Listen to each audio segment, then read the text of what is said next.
एक छोटे से गांव में जहां हरियाली और खेतों की सुंदरता बिखरी थी, कालू नाम का एक व्यक्ति रहता था। कालू के पास धन दौलत की कोई कमी नहीं थी। उसका घर अनाज, सोने चांदी और कीमती सामानों से भरा पड़ा था। लेकिन कालू इतना कंजूस था कि उसने कभी किसी को एक भी पैसा दान में नहीं दिया। उसने ठान रखा था कि जब तक वो जीवित है, वो किसी को कुछ भी नहीं देगा। कालू के गांव से कुछ दूरी पर एक पवित्र सरोवर था, जिसे लोग देव सरोवर कहते थे। गांव वाले वहां स्नान करने और पूजा करने जाते थे, लेकिन कालू कभी नहीं गया। कारण, स्नान के बाद वहां मौजूद पुजारी कुछ न कुछ दान मांगते थे और कालू को ये बिल्कुल बर्दाश्त नहीं था। उसकी पत्नी सावित्री, जो हमेशा उसे दान पुण्य के लिए प्रेरित करती, बार बार कहती, कालू कुछ तो दान करो, दुनिया में अच्छाई फैलाने से क्या बुराई है। लेकिन कालू जवाब देता, इतने बड़े संसार में मेरा एक छोटा सा दान क्या बदल देगा। समय बीता और सावित्री ने एक दिन फिर कहा, अब तो तुम्हारी उम्र हो चली है, कम से कम एक बार देव सरोवर में स्नान तो कर लो। सावित्री के बहुत अनुरोध करने पर कालू आखिरकार मान गया।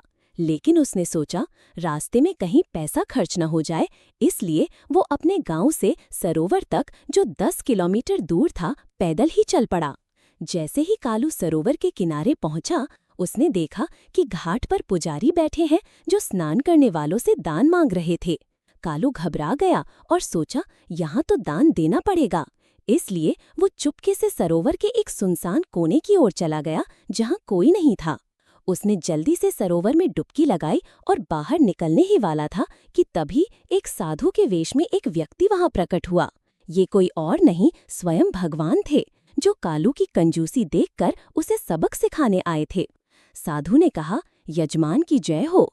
मैं यहाँ का एक साधु हूँ और इस सुनसान स्थान पर ध्यान करता हूँ। आप जैसे यजमान कभी कभी यहाँ आते हैं और मेरे 1 साल के भोजन का इंतजाम करके जाते हैं। आज आप आए हैं तो आपको मेरा 1 साल का खर्च देना होगा। कालू के होश उड़ गए। वो बोला, मैं इतना दान नहीं दे सकता। साधु ने कहा, ठीक है, दान तो श्रद्धा का होता है, जितनी तुम्हारी क्षमता हो उतना दे दो। कालू ने मना किया। साधु ने फिर कहा, 1 साल नहीं तो 6 महीने का इंतजाम कर दो। कालू ने फिर मना किया। साधु ने कहा, ठीक है, 3 महीने का ही कर दो। कालू ने फिर इनकार किया। आखिर में साधु ने कहा, अच्छा, 1 महीने का तो कर ही दो। कालू चिल्लाया, मैं 1 दिन का भी खर्च नहीं दे सकता। साधु ने गंभीर स्वर में कहा, यजमान, कुछ तो देना ही पड़ेगा, वरना मैं तुम्हें सरोवर से बाहर नहीं निकलने दूंगा। कालू पानी में देर तक खड़ा रहा और आखिर में बोला, ठीक है, मैं 1 पैसा दान करूंगा, वो भी उधार, मेरे पास अभी कुछ नहीं है। साधु ने तुरंत कालू से उधार में 1 पैसा दान करने का संकल्प करवा लिया।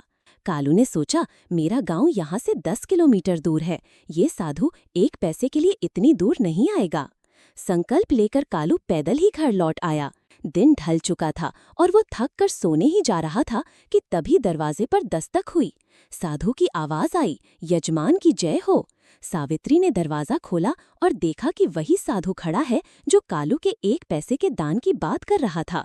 सावित्री ने कालू से पूछा, क्या तुमने किसी साधु को दान देने का वादा किया था? कालू ने कहा, हाँ, मैंने 1 पैसा देने का संकल्प लिया था। सावित्री बोली, वो साधु दरवाजे पर खड़ा है, 1 पैसा दे दो। कालू ने सोचा, ये साधु 1 पैसे के लिए इतनी दूर आ गया। उसने सावित्री से कहा, जाओ उससे कह दो कि यजमान बीमार है, 3-4 दिन बाद आए। सावित्री ने कहा, 1 पैसे की बात है, दे क्यों नहीं देते? लेकिन कालू अड़ा रहा। सावित्री उदास होकर साधु से बोली, महाराज, मेरे पति बहुत थक गए हैं, आप कुछ दिन बाद आना। साधु ने जवाब दिया, यजमान बीमार है तो मैं कैसे चला जाऊं? जब तक वो ठीक नहीं हो जाते मैं यहीं रहूंगा। मेरे रहने और भोजन की व्यवस्था कर दो, मैं यहीं भजन कीर्तन करूंगा। सावित्री ने ये बात कालू को बताई। कालू गुस्से में बोला, मैं 1 पैसा भी नहीं दूंगा। जाओ साधु से कह दो कि यजमान मर गया। कालू को योग का अभ्यास था, इसलिए उसने सांस रोककर मृत व्यक्ति की तरह लेट गया।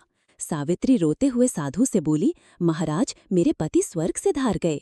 साधु बोला, अरे ये क्या हुआ? यजमान चले गए तो मैं उनके अंतिम संस्कार के बिना कैसे जा सकता हूँ? तुम तो महिला हो, मैं गांव में खबर कर देता हूँ। साधु ने गांव के चौक में जाकर ऐलान कर दिया कि कालू का देहांत हो गया। थोड़ी देर में पूरा गांव कालू के घर इकट्ठा हो गया। गांव वालों ने कालू को मृत समझकर उसे अर्थी पर बांध दिया। सावित्री रोते हुए कहती रही, वो मरा नहीं है, लेकिन गांव वालों ने कहा, ये तुम्हारा मोह है। कालू को शमशान ले जाया गया और साधु भी पीछे पीछे चल दिया। शमशान में जब कालू को चिता पर लिटाया गया और अग्नि देने की तैयारी हुई, तब साधु ने कहा, ये मेरा यजमान था, मैं इसके कान में मुक्ति के